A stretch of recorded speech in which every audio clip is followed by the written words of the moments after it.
So welcome everybody. Welcome to the Owning Up to the Urban Lecture Series 2023.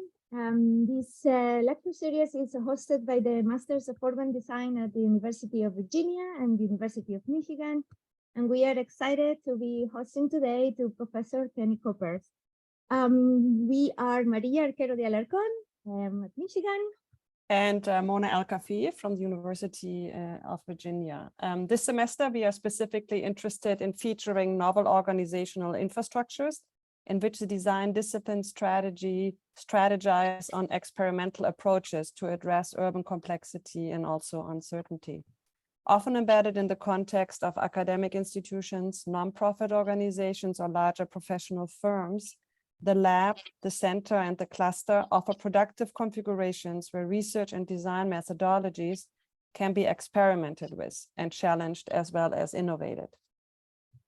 This lecture series will examine the formation of these organizational units, their actors, and their operational logics, and the work that is emerging from them. Our guests will discuss their projects, temporal and spatial scales, access to funding and resources, the strategies for engaging diverse publics, and the experiences to advance co-production. As a part of the presentation, we ask guest speakers to reflect on 5 questions that we hope will be addressed during the presentation. These questions refer to agency, methods, actors, actions, funding, and also the potential for replication. And with this, I'm handing it over to our student moderators who are going to introduce our speaker today. Thank you, Mona. Professor Kenny CUPERS co-founded and leads the Critical Urbanisms program at the University of Basel, where he advances the urban humanities through transformative pedagogy and public-facing research at the intersection of architectural history, urban studies, and critical geography. His work analyzes buildings and landscapes to answer questions about power and historical change. CUPERS' current research focuses on infrastructure and coloniality in Kenya. He is working with Kamaritu community actors, Dr. Makau Kitata, and African Digital Heritage to build a living archive of decolonization, and with the Lamu Youth Alliance to address marginalization in Africa's current mega infrastructure boom.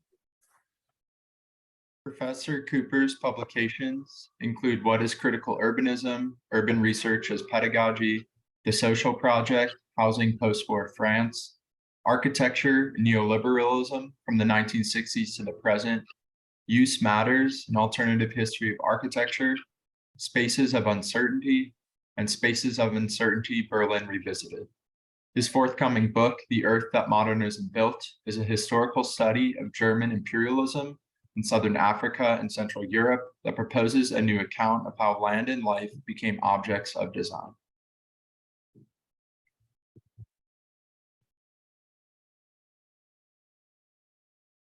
Kenny, I think with this, you can take over the screen.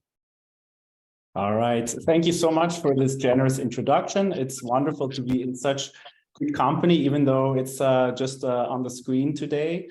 Let me just start by sharing my screen. This will stop the other person's screen sharing. I guess that's okay. All right. Can everybody see that? And can everybody hear me? Yeah. Great. So I'm very excited to speak today about some of the work that was already mentioned, specifically the What is Critical Urbanisms book that came out recently and is not a work of my own doing alone, but rather a collective of faculty and students at the University of Basel, where I teach, and which really has become for us a bit of a moment of eureka, let's say, because this program started in 2016 from very different disciplinary approaches that I'll be talking about in a bit. And it's really through making this book together that I think we've come to a deeper learning about what this program is about. And hopefully in doing so, I'll be able to answer to some of the really fabulous kind of questions that you've raised that structure the talk that I'm about to give. All right, so here you see, or you can read what is our manifesto, perhaps. I think that was one of the questions, if we have a manifesto.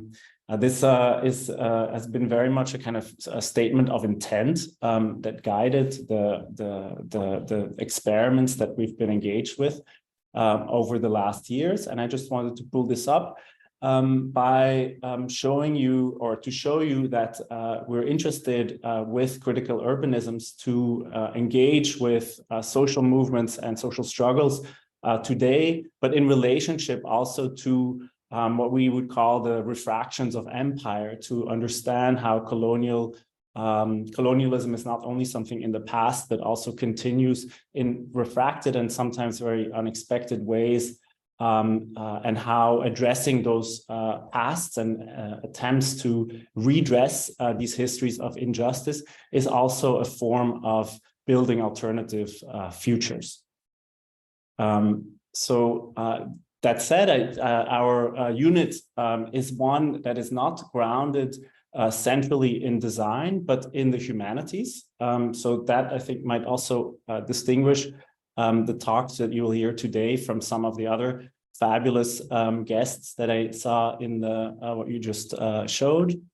And so we rooted in anthropology, in history and geography primarily, through an engagement with post-colonial and colonial studies, and in geographically interested in Africa and the Middle East and their relationship with Europe. As you can see from this statement here, also we're interested in the present, but also through understanding its historical production and its political unfolding and the ways that it is made sensible. And so aesthetics for us are not a realm just within the, let's say, the design disciplines, but rather part of a much broader set of sensibilities that shape the urban realm and that we want to engage with and have engaged with in this program. So very concretely, we started in 2016, and now we're a group of about 20 people, so PhD students, postdocs, faculty, and about 60 master's students. And we are located in Basel primarily, but not only, as we also have part of our faculty located in Cape Town. This is a very long term, a sustained collaboration. So part of our faculty are affiliated with UCT, but teach also our students together with students from UCT, so the Southern Urbanism program. So we are a small unit, and within this program, I also am able to develop my own work, and I'll be talking a little bit about that. That's what you see at the bottom, engaging Africa's infrastructure boom. So that's the kind of interest and projects that I'll talk about today.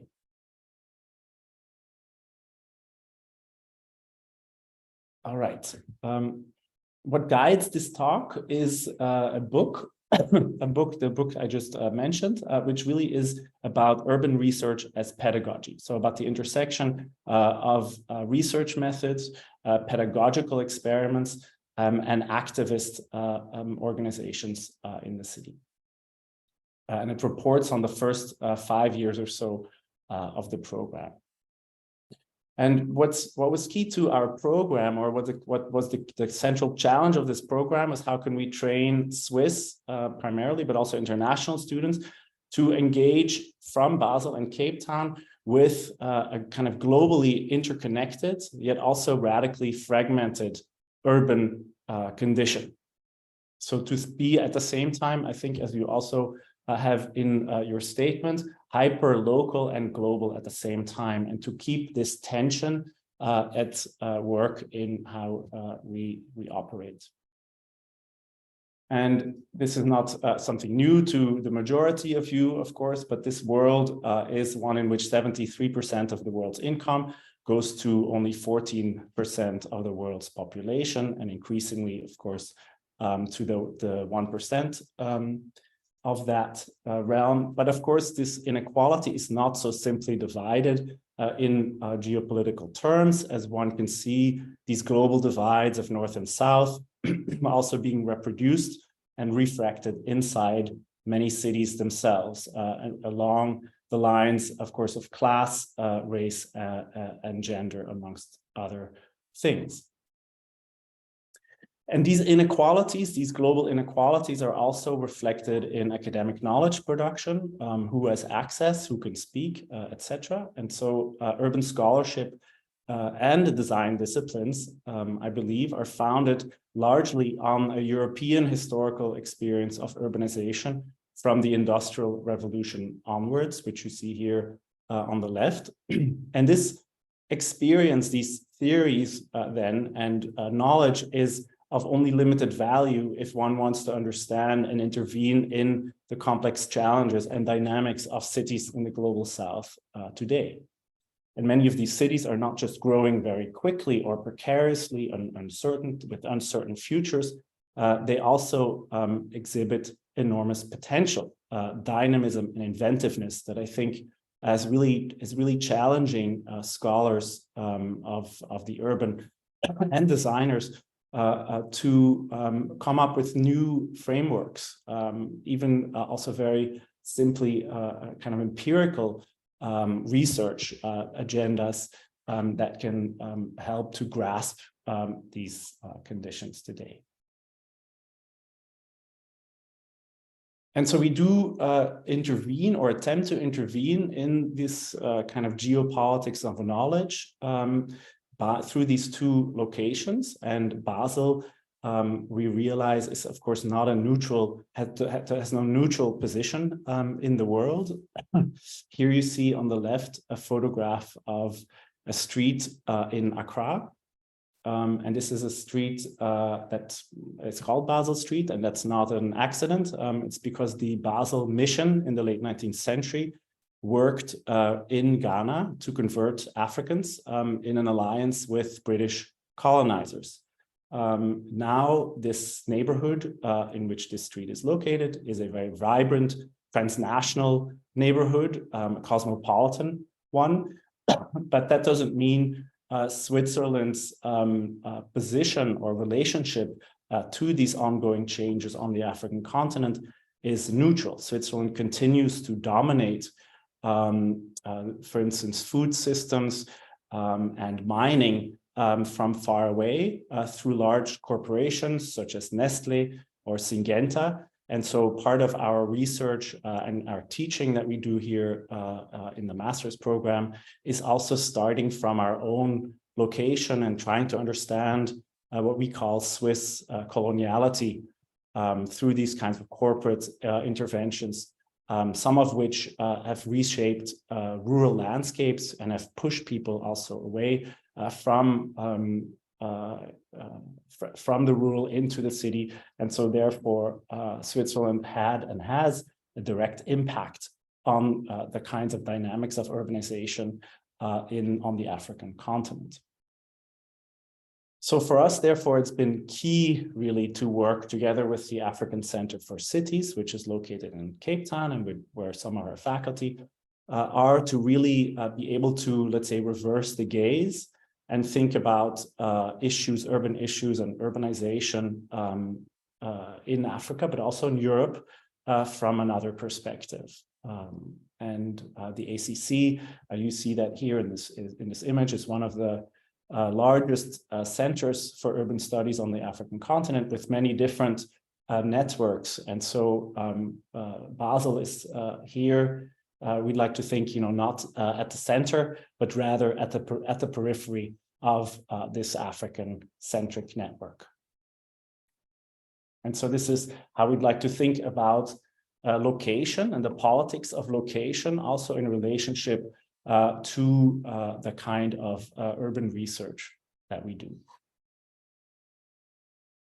So starting from these concrete, but also epistemic locations then in Basel and in Cape Town, our pedagogy aims to train a generation of urbanists, urban humanists, or urban researchers to think and act across geographies, while realizing that one is always situated, right? So I think that is one of the key challenges, is to be able to engage locally and translocally, while also being aware of the global forces and far away sometimes cause and effects that shape change in urban and rural settings. And this means really moving away from disciplinary silos that characterize many urban studies programs, with a pedagogy that is centered on inter and transdisciplinary skills, and especially on collaborative or engaged forms of urban research. And I think that's also where I say, you know, we're here in very good company, as I think many of the presentations in the series are advancing these modes of research. Just to give you a sense of the pedagogy, and this is where usually when I speak to people in the social sciences or in the humanities, I have to explain what a research studio is. Here it's a bit probably the other way around. The research studio for us has become really a key element of the pedagogy, but a pedagogy that is still rooted in the humanities. So in other words, we'd like to think about design and design thinking and visualization, not in the service necessarily of a design project, but in the design, also in the service of critical thinking. And I think that is perhaps also a reversal of how research studios in architecture schools normally operate, which is that they are squarely rooted in design, but that they import freely and creatively from other disciplines. Here, I would say our primary commitment is in the humanities and social sciences, and we're using visualization, mapping, and design and speculative ideas in this context.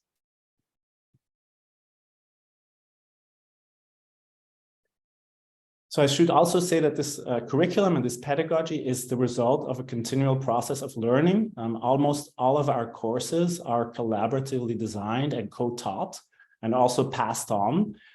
So we try to not be too, have too much propriety about the kinds of work that we put in our syllabi or in our courses, but really think about them as always in development and always also the result of a kind of collaboration. And that includes things like student feedback that leads to improvements of the course, but also really radical interventions and changes that are due to the kind of feedback that we have on each other's work as a group of teachers.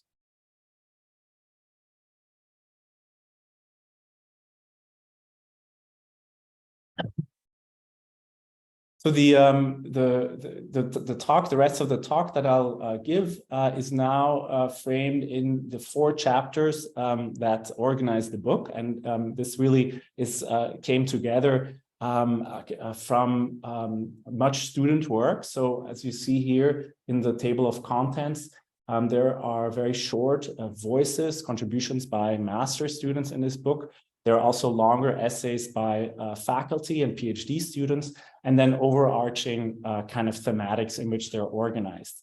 And we started from this really bottom-up process of what has been done, taking stock of 5 years of work in the program to really think about what are the kind of key strands, the key strategies or thematics that structure what we do. And these are 4 things we believe. One strand is called Ways of Knowing the City, or Making Tensions Productive. And this really concerns the question of epistemology, of how we know and how we put that to work. And thinking about the kind of contradictions that one is often confronted with when doing urban research, between theoretical models, between ethnographic observations, between the goals of activist organizations, All these different ways of knowing are part of the work that or the research that urbanists do. And the key to that kind of those contradictions is not to do away with them and try to create some overarching theoretical clarity once and for all, but rather to keep those tensions at play in the work that we do. The second pillar of our program is called the Urban Beyond North and South, or Learning Across Geographies. And as already said, we here want to address this challenge of how we are positioned, and also both the privileges of being positioned in a certain way, but also the kind of challenges of distance, of ignorance, etc., that one is confronted with, and how we can make that again productive as we engage with a kind of global dimension of urban issues today. The third pillar of the program is really focuses on temporality.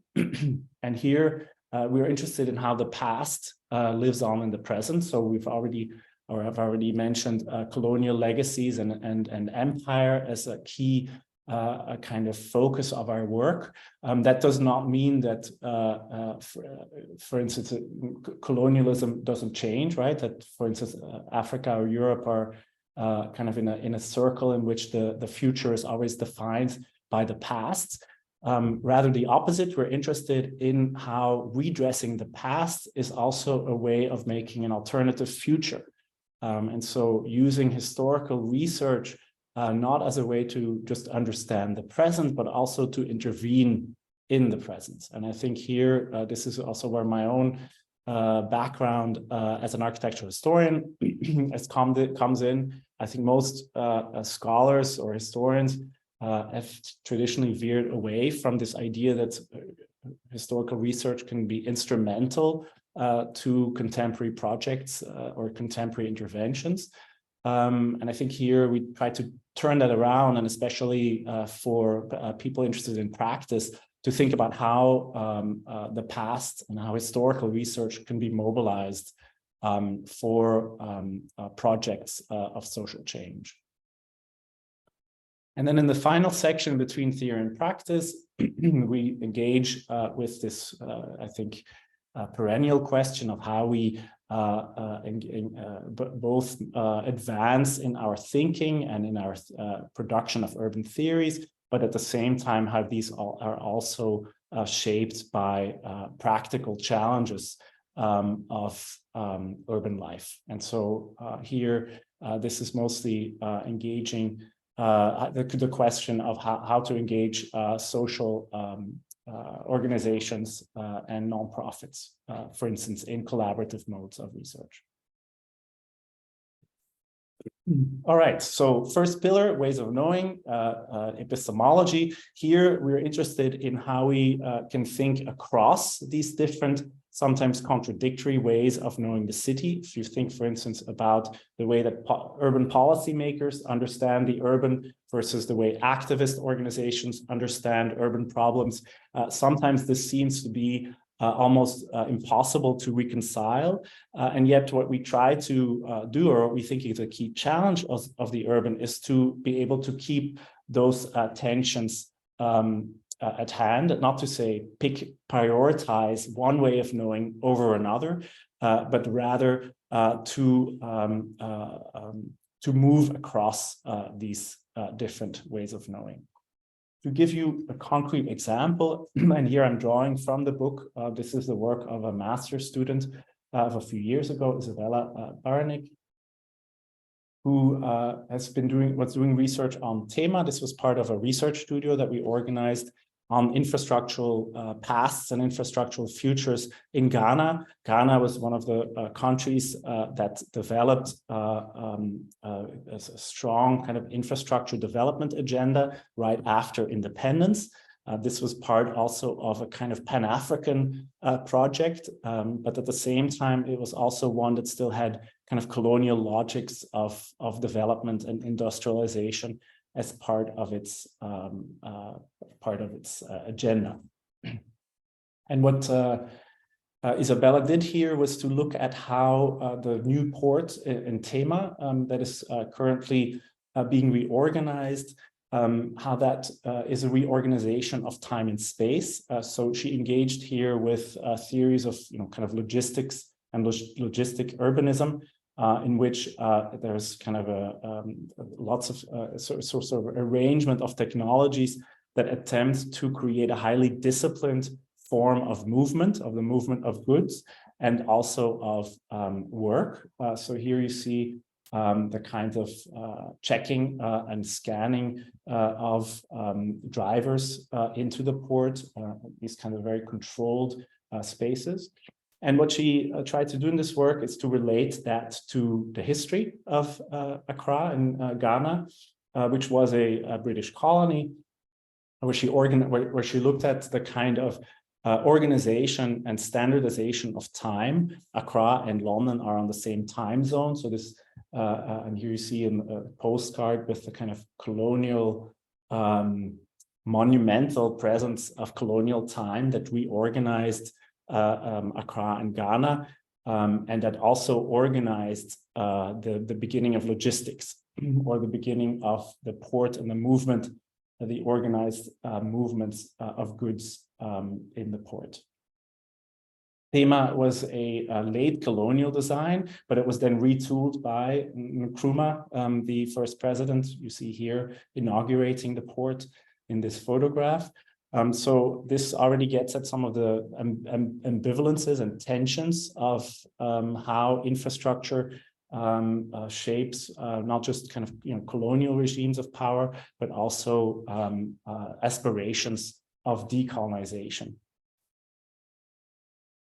And what she did in her work was to look at how this very regimented organization of time and space that is the Tema port is contradicted by the everyday life of those driving the trucks in and out of the port. And so through interviews and careful observation and hanging out with truck drivers, she was able to create a more complete picture of the kind of contradictions between, on the one hand, the kind of seconds, very minutely organized spaces of the port, and on the other hand, the kind of waiting time for truck drivers. They sometimes had to wait for 2 or 3 weeks in front of the port in order for them to bring in those goods. So on the one hand, the space of extreme movement, and on the other hand, of waiting and almost wasted lives. And of course, these are two parts of the same coin. The second pillar engages with the geopolitics of how or the geopolitics of knowledge production on the urban, and explores how we develop both kind of place-based and context-specific or context-sensitive understandings of cities, while at the same time attending to these global entanglements that also transform them. So how can we learn about cities across geographies? And this is, again, a very central part of the challenge of our program, because being located in Basel in some of the kind of very privileged and very protected environments here, how can one relate to the kinds of dynamic, uncertain, and pervasive urban conditions of African cities. And our response, at least theoretically, practically, I will get into that in a bit, how we then organize also these collaborations between Basel and African cities.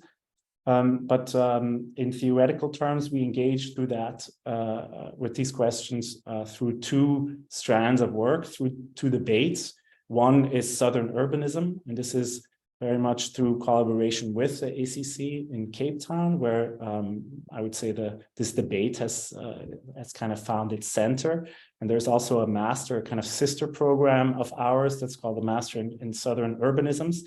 And so the key intervention of this debate was to think about how one can decenter the kinds of assumptions that much of urban theory and urban studies has inherited from a kind of Eurocentric past, and to think about how one can foreground other both empirical and theoretical approaches to African and global southern cities.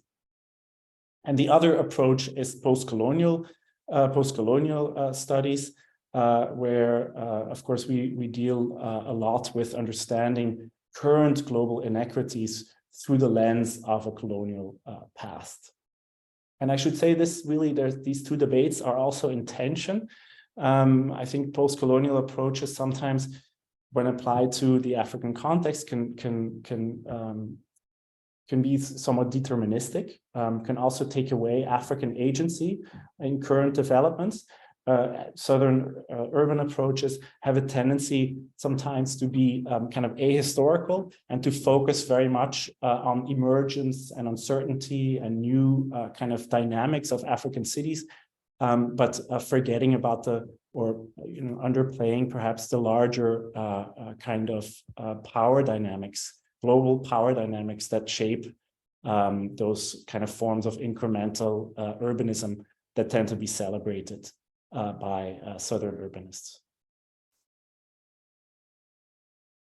So the urban beyond North and South for us, concretely then, we address this challenge by thinking about collaboration. So collaboration with the ACC, but also collaboration with, for instance, the Lamu Youth Alliance or other organizations that I will mention in a bit. Another approach or another strategy here is translation. I think there's a lot of work that is required by collaboration, namely to question one's own assumptions in the work one does, to be open about the kind of goals that a collaboration is supposed to produce. Because if it is a collaboration of equal partners, then one cannot have a preset goal, I think. And so that means a lot of pivoting, a lot of kind of flexibility in changing perspectives and in questioning one's own prerogatives and position. Just to give you a brief example here also of student work. This is a work by a PhD student, now graduated, Giulia Scotto, who looked at what she called, or what was called Disegno Africano in Tanzania. Her interest was in understanding these politics of the independence era, again, here in Tanzania in the 1960s, and how infrastructure mattered in this context. So how infrastructure development was both inherited from the colonial period, but also was mobilized to produce new forms of African cities and African countrysides. And in the Tanzanian case, this was centered around the concept of African socialism and a kind of rural socialism. So infrastructure, and especially very large-scale global infrastructure, played a key role in making these visions a reality. At the same time, there were also tensions. On the one hand, here at the bottom, you see the kinds of environments, rural environments, alongside the pipeline that was built, called the Freedom Pipeline, because it was meant to supply or connect Dar es Salaam, the port, with the inland as a way to avoid a South African apartheid dominance. So this was a kind of geopolitical intervention at the time of African independence. And that also was linked to villagization, so to a kind of strategy of keeping the population rural.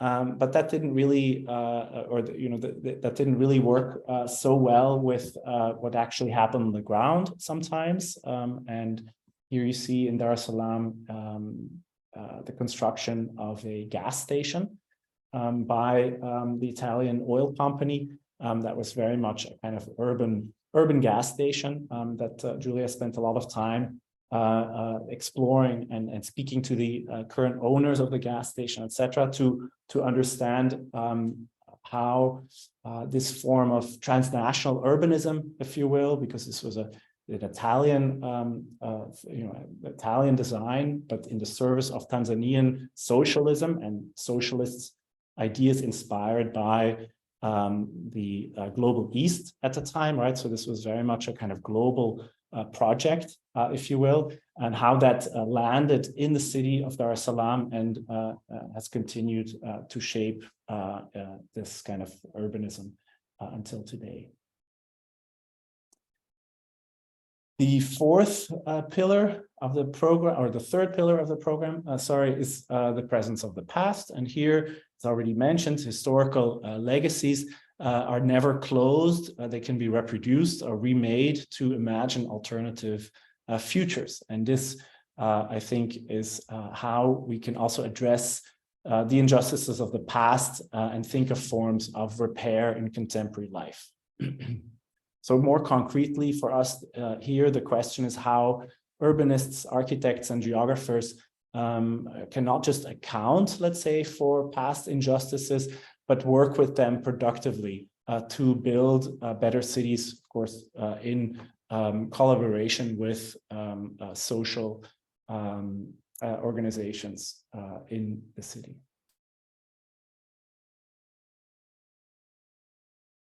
So methodologically, what we try to do here is open up a space between critical scholarship or humanities-based scholarship on the one hand, and the kind of imperative to intervene. And so to say, how can we make historical work productive, and let's say overcome this this emphasis in critical scholarship that somehow this needs to be removed and a kind of neutral space of critical thought that is not related to questions of need and change.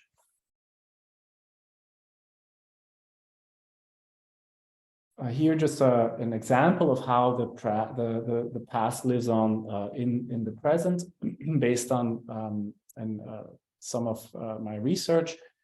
Here you see a project by Hermann Sörgel, a German architect. Is anybody familiar with this image?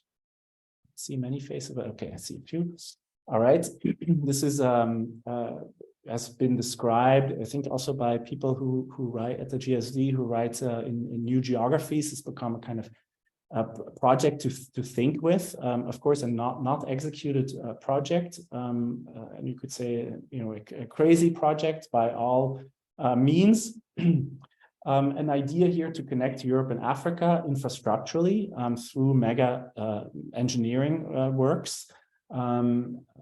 In this case, by creating a dam, a gigantic dam at Gibraltar that would cut the Mediterranean Sea off and therefore would allow the Mediterranean to sink, to lower its level gradually over many years to come. That would create a new land, but would also allow then this construction of new infrastructures that connect energy infrastructure, particularly that connect Europe and Africa, in this case in the middle, for instance, over Sicily. So I think there's many ways to think about this project also as saying something about our present and about our future, and about the relationship between Europe and Africa. And I'd like to put this image next to this image here, which in a way I see as a kind of negative realization of that, in the sense that in this project, the idea was that Africa would be developed for the purposes of European supremacy. This project, Sörgel's project, and many Europeans at the time saw the kind of dominance of Europe being endangered by the rise of the Soviets or the United States. And so Europe was kind of in between these two empires. And in order to keep its empire and its global dominance, needed to engage in a kind of increased or kind of colonialism 2.0, a advanced form of colonialism in Africa. So this project was really at heart about white supremacy. And infrastructure played a key role in that, right? Especially energy infrastructures.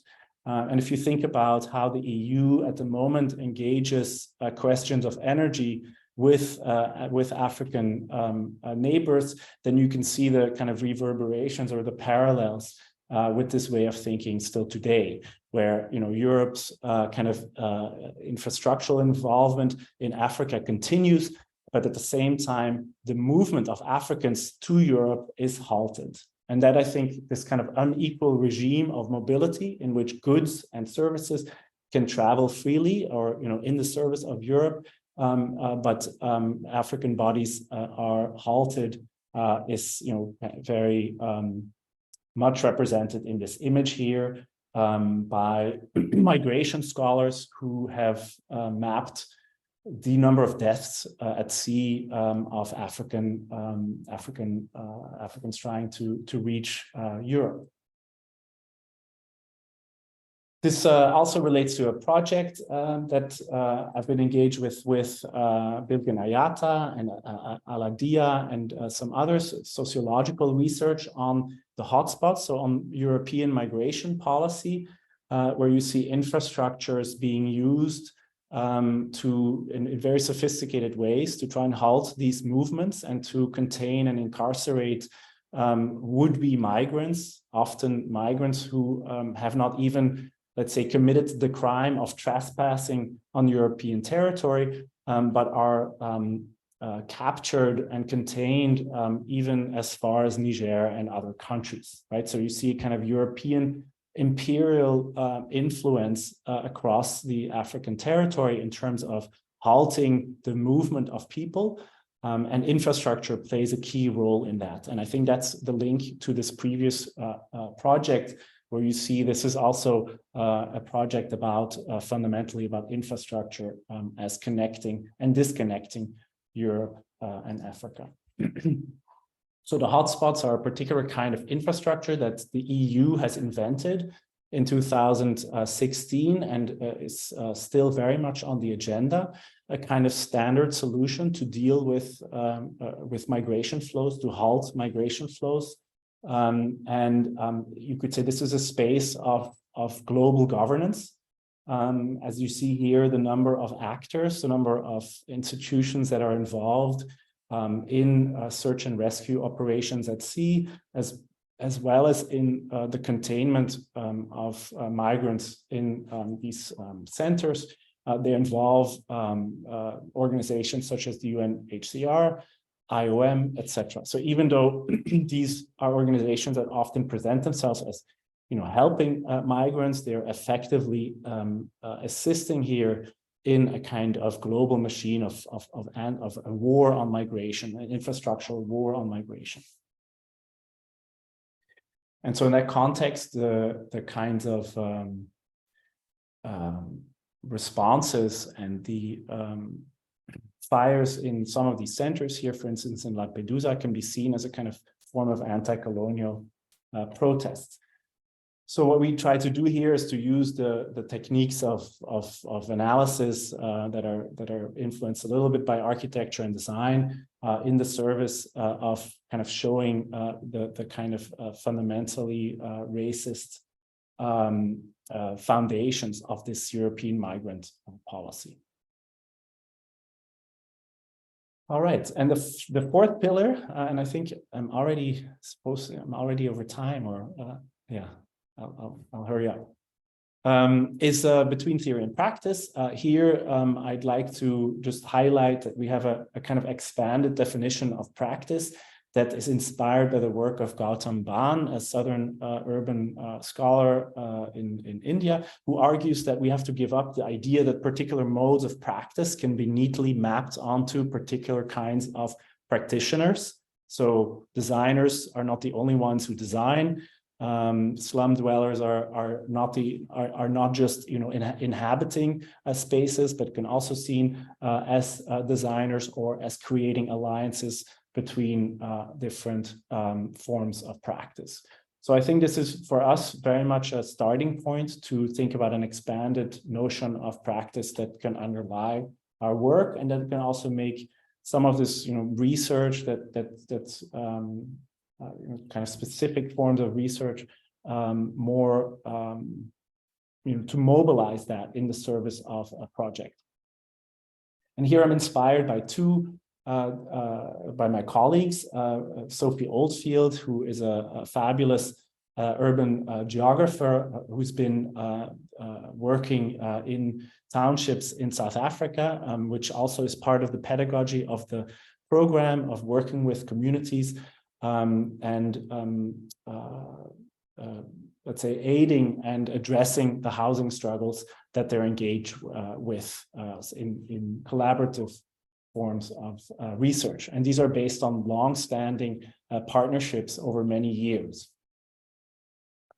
Another inspiring project by one of my colleagues is Emilio Distretti, who's led a summer school on difficult heritage, where they started from one of the kind of fascist designed villages in Sicily that was shaped by ideologies of internal colonialism, and to think about the future of this heritage with the local community. And so this was about reactivating empty buildings and imagining other uses as part of a kind of pedagogy that shaped, our master's in urban studies, but also a pedagogy that included many of the local residents.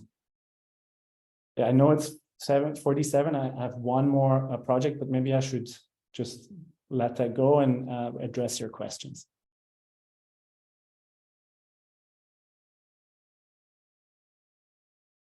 What do you think, Maria? I think it's up to you. Do you think you can do it in 5 minutes? Yeah, I can do it very briefly. Perfect. Then, well, that's a great opportunity to have you with us. That we will love to, to allow you to go through all the material. All right, great. Thank you. So this project is one that is ongoing, that engages with Africa's current infrastructure boom and with the marginalization that many local communities experience as these plans and these projects are often designed by the African World Bank together with international donors, etc., but really have very little local participation. This is, of course, a consequence of colonial legacies and of a kind of post-colonial state that that is not adapted to deal with participation.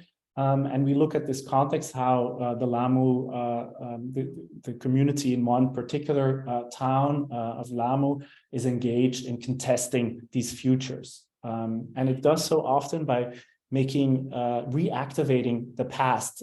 So Lamu is an ancient port city that fell into a bit of a kind of marginal position with the British colonizers and remained of marginal economic importance in Kenya up until today. And so with this project being planned by the Kenyan government, this community is very interested in being part of this project, and they do so by talking about the historical injustices that they experienced at the hands of the colonial state and the post-colonial state, and also by going back to a pre-colonial ancient or indigenous heritage. So mobilizing indigeneity and heritage as part of a project of political claim making. And this revolves around contesting the kinds of standard urban futures that this project and these consultants kind of project for Lamu. Lamu is the new Dubai, and you see an image here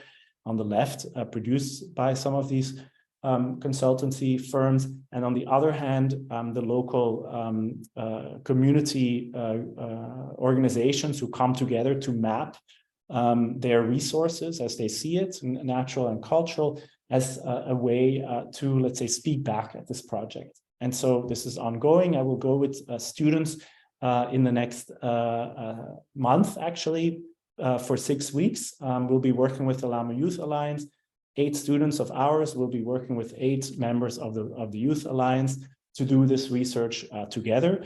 That means that the agenda for the course is set not only by us in terms of the learning goals of this course, but also by the LAMO Youth Alliance. So that's what I meant with openness before, that one has to kind of give up control also. And this pedagogy fits here, in also a kind of public presentation.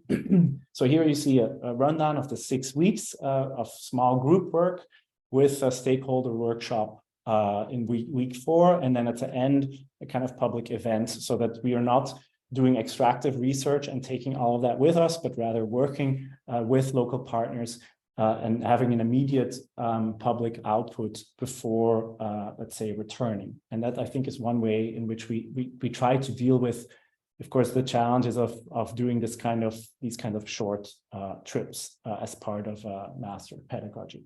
Here you see the partners that we work with, primarily the Youth Alliance, but they're linked with all these other ones. And I would just end by saying our principles in this work is pivoting between research, pedagogy, activism, and design. We're working with CAVE Bureau in Nairobi, you might be familiar with, and also some of our own students have design backgrounds. So we don't rule out design as one of the kind of modes of working, but we want to pivot always between these different modes as we do.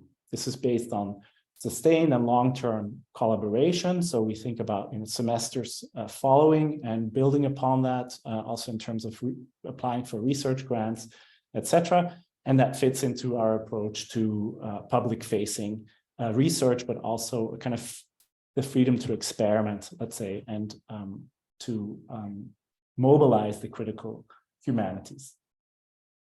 All right, stop there.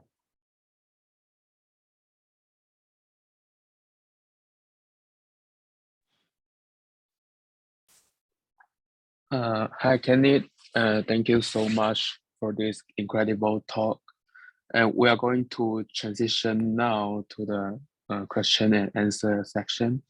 And while we give a bit of time for our colleagues to share comments and questions, we would like to hear your reflection on a couple of prompts.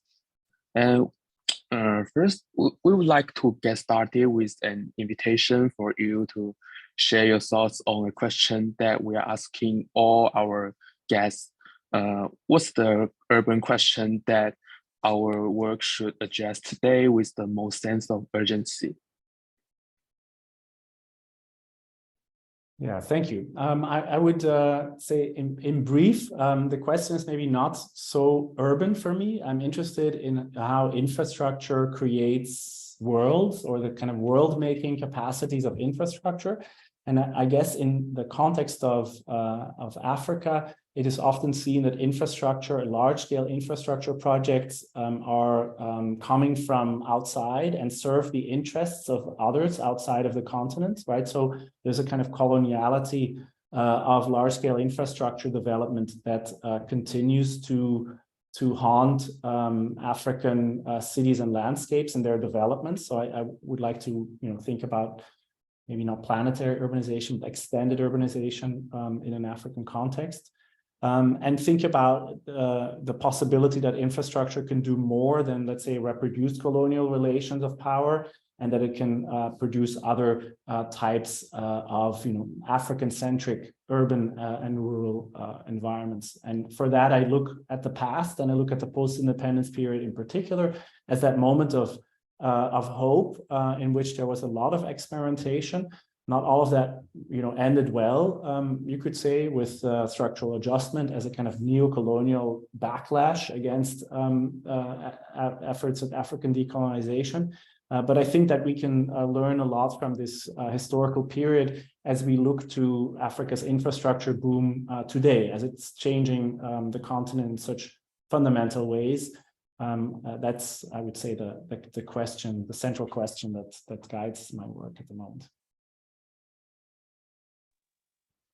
Thank you. And we'd also like to know more about what motivated you to center the program degree at Basel on critical urbanism, and not other urban design degree like our MUD in Michigan or Virginia, or the one at Harvard you interacted with during your PhD studies.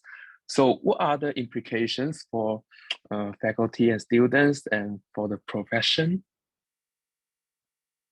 Yeah, good question. So I would say, which profession would be my question. I've for a long time been an educator or not so long, actually, I'm not so old, but I have had some experience teaching in architecture schools. And I feel that often, kind of critical, but also innovative ways of thinking are restricted by questions of disciplinarity. So I think on the one hand, architects are very voracious readers and importers of ideas from other fields, which is great. But on the other hand, they still have this kind of anxiety, let's say, with the profession and the discipline that shapes also, I think, historians and all the other people in architecture schools.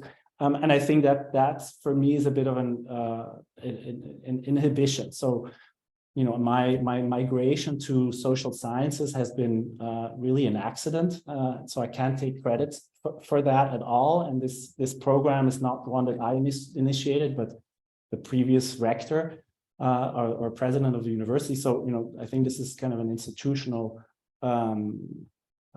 accident, but one that I hope to have mobilized in productive ways to think about, let's say, changing the hierarchy of architecture and the fields that it engages with. I hope that's not too tendentious a response. Thank you. Course, it doesn't help those who want to become professional architects much, perhaps.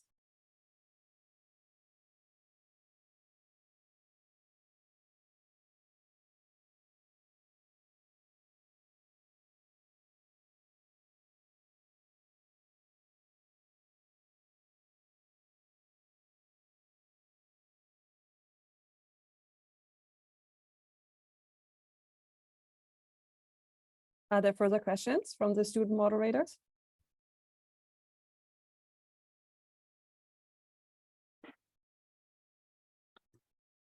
Hi, Kenny.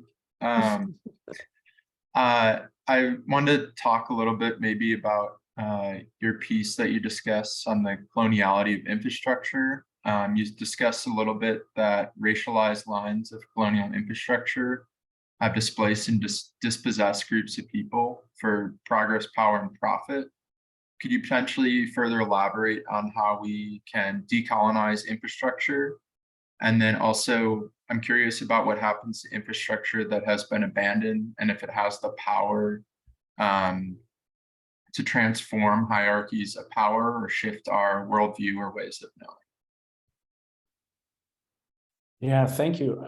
So this is the topic of a special issue that I'm editing together with Ernest Seewardor and a bunch of excellent scholars exactly on this question, how Africa challenges the coloniality of infrastructure. And this both historically by looking at the post-independence period, but also in the present. And I think just to give you one example, one contribution to that volume by Andrea Polio and Liza Sirolia and some other researchers focuses on fintech. Fintech is also been described as a kind of colonial infrastructure for African cities, but they look at how this also brings opportunities for, let's say, middle range actors to remake the city. And to fund projects in African contexts where funding is often very much defined by global players to the disadvantage of African organizations, but how in this context, small scale entrepreneurs and local governments actually work together to create digital forms of infrastructure that provide, let's say, equitable access. So that just as one example, and I think they also have I think, made a really strong argument to say that, especially scholars coming from outside the continent, who hammer on, the fact that infrastructure is so colonial, might also actually miss the opportunity to see African current developments at work and how those do not correspond to any kind of colonial logics or colonial reproduction of power.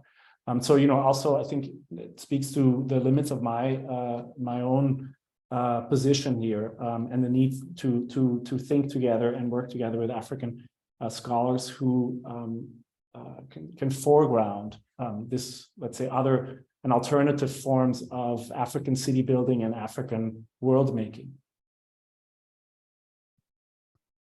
Thanks, Kenny. It looks like we also have a question in the chat from Vishnu. I don't know, Vishnu, if you want to ask your question. Hi, so your work was really inspiring, and I have a question about theory and your like the research you do. So do you like maybe news articles or like things that happen around the world, do they influence what you go on to research about, or do you read a lot of research and then look up world events that tell the same story? Like trying to understand how you situate your topic interests. That's the first question. Yeah, great question. So I can answer that for me personally, but I think I should maybe also answer that in terms of how one coordinates a research group. And I would say that there is a lot of contingencies in that. A lot of young researchers come to me or come to work with me with their own strong interests that come from personal experience, sometimes or very often that also come from a frustration with the realities and the bad news that they read about sometimes. So I think there's a variety of reasons why that shape research agendas. But I think the other point or the other dimension of this is the relationship between inductive or deductive research. That is something that also I find very important in our pedagogy, that we do not reinforce the idea that we're creating this kind of build structure of theory that is neat and fits, let's say, of like Marxist theories that create a beautiful building in and of itself, but have very little to do with the messiness of everyday life. And I think this constant going back and forth between the kind of concreteness and the messiness of what one sees and what one hears and experiences, and the kind of theory building project. I think that kind of relationship for us is really key, but always attending to the fact that life is more complicated than what scholars come up with as they sit in front of the desks. Thank you so much. I have a follow-up question about community engagement. You show a lot of images of like your work in the communities. Is it sometimes difficult to explain complex urban conditions that are like interrelated to the public? Like how do you think you've used your design education to make your community engagement more effective, or anything else that you've learned when you talk about your work to people who don't have the background for this concrete understanding from academia? Yeah, here too, I would say I feel sometimes bad for forgetting my design education. And I think I could do more actually to keep those, to mobilize those ways of thinking and methods and techniques, which are very powerful. Ultimately, I think design in terms of visualizing and speculation is a very powerful tool. So I think there is more to be kind of re-fertilized from that. The other thing is that, for instance, in my work with the Lamu Youth Alliance, it's often me who is has to adapt and learn from very rich historical knowledge about situations. So I feel it's a challenge to build on that knowledge and relate it to some of the kind of academic or theoretical frameworks that one is familiar with, and then to translate that back. Yeah, I think that is a big challenge. But I don't see that as kind of a one-way street, right? I see that as me negotiating these different worlds and trying to introduce them to each other sometimes. Thank you. Yeah, I raised a question in the chat. Maybe I just simply jump in. First of all, thank you, Kenny, for the really fantastic presentation and your really critical work, specifically in Africa. I mean, one question that I had also as a follow-up, but was just discussed, is doing the theoretical research to call out these injustices, specifically in relationship to infrastructure. Maybe just think about what's happening at the moment in East-West direction with the One Belt, One Road project, etc. These are all very important topics to be called out. They're so large and so tied to also capitalism and globalization that the response or the design response, or the definition of what designers can do here is a really big problem that we as a whole generation have to get our head around. So I'm super interested to learn more about the design work. But the question that I raised here in the chat is actually more about the lab and your inter-institutional collaboration. I find this extremely fascinating, and to some degree, Maria and I are trying this in a microcosm with one little lecture series in 2 classes. So my question here is, what is, based on your experience, what are really successful models? What works well and what maybe was too much or is too little yet? And also how this actually works in practice. If you are sharing faculty lines, if, I don't know, and students are enrolled in both curricula, how's it working with the tuition, for example? Yeah, these are all tricky issues. For instance, during the, I can give you a long answer, but not a short answer, I'm afraid. For instance, at the University of Cape Town, on the one hand, for us, this collaboration is key in order to decenter our own knowledges. But the University of Cape Town is also historically the apartheid institution of knowledge, right? And so the Black Lives Matter movement and the Rhodes Must Fall movements were very key, contesting and struggling against that, and that part of that was fees must fall. And so this was a student-led movement to abolish or at least decrease student fees, which are like in the range of those in the United States or in that direction, and therefore very exclusionary.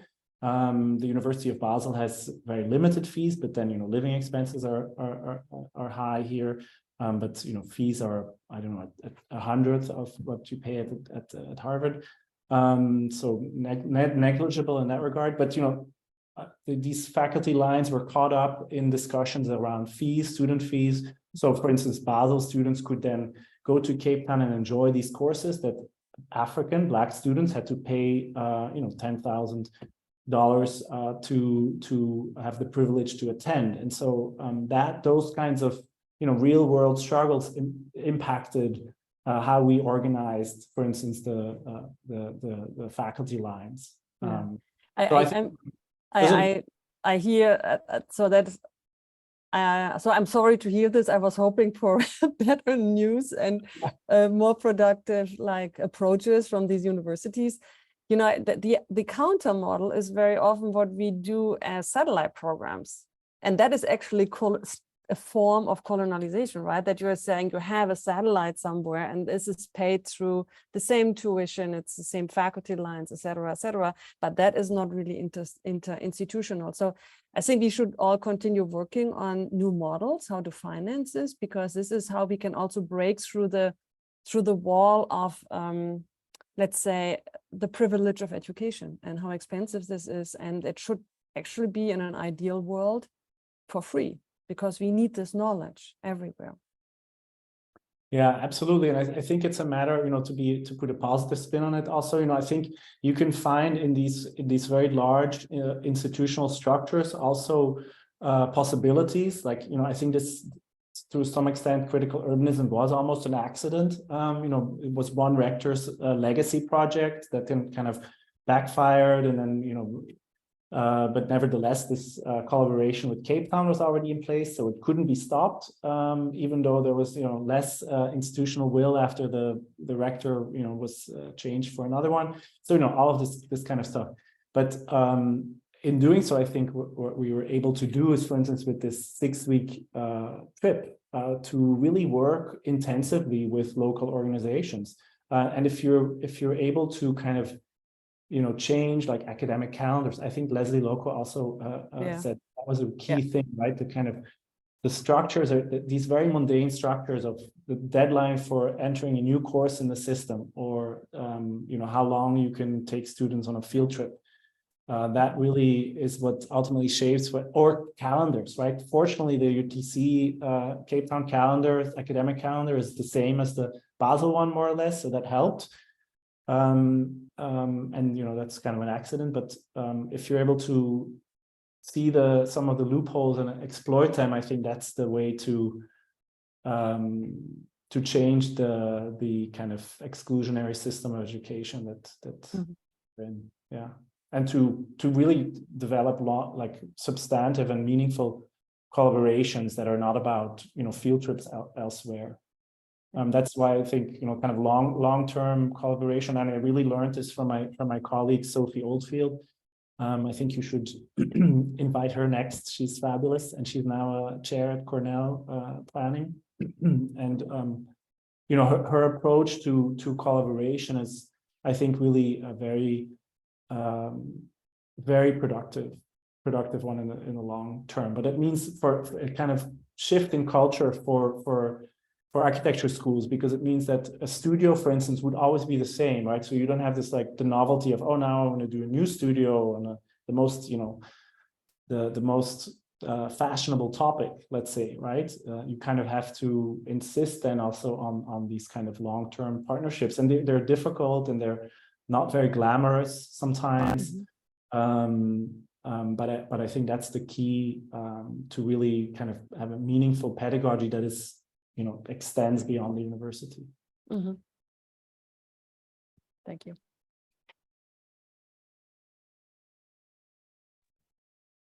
Hi, Kenny. Thank you for your sharing. And I still have a questions. In today's US society, addressing the legacy of systemic racism in our own discipline remains a most complex task. As urban designer, how can we recenter our work on the racial justice? How to repair and heal the legacies of segregation and discrimination in the urban environment that we help create in the first place? Can you share with us some of your experience addressing these types of reflections of emperor within city of the global north? Thank you. Yeah, thank you. I can refer to some of my colleagues' work, right? So I have to say this is all collaborative, right? So what I'm presenting should not be taken as something that I did, but rather as informed by the work of many others. So one of our instructors, Klaske Dekema, is teaching a course on decolonizing the Swiss urban landscape. And she's, for instance, has radically rethought how she teaches. So she co-teaches with anti-racist organizations that focus on, for instance, policing in the Swiss context. So many of the same themes that are relevant to American context, I think, and they're done through a kind of pedagogical format by going outside of the university. She told me that she initially taught her courses in a university lecture hall, but that when she then turned that around and went to some of these, activist organizations, hubs and spaces, that completely reversed the kind of, assumptions and changed fundamentally the debate.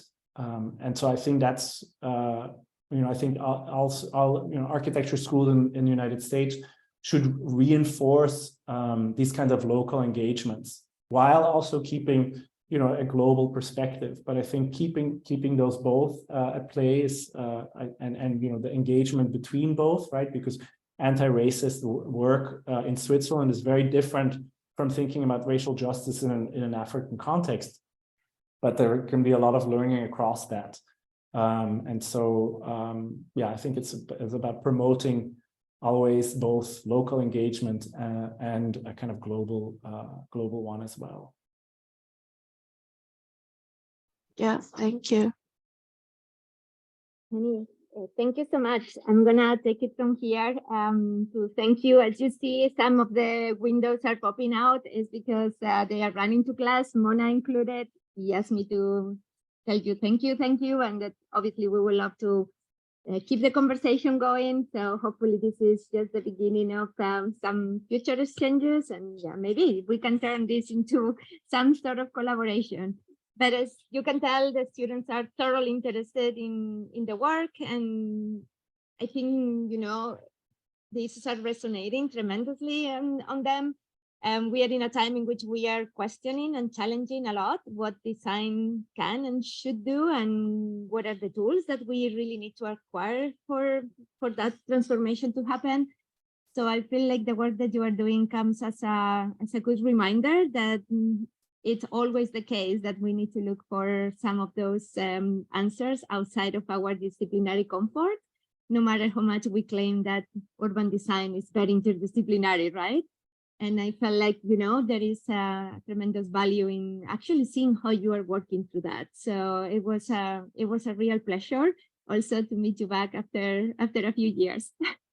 Yeah, absolutely. Thank you so much for giving me this platform to also think through some of the things and think let's say in a more consistent way about what I've been doing, because sometimes you're so busy that you never really have an overview. So it was actually quite helpful to do that, even though the presentation might not have been so lucid after all. But I very much enjoyed the questions also. I think it's really great incentive for me also to think about a number of things, for instance, design, and to use the powerful tools of design in the service of critical thinking. And I think there's a lot more that can be done in that regard. So I appreciate the feedback a lot. And thank you and have a good day. Thank you so much, and good night for you. Thank you, Kenny.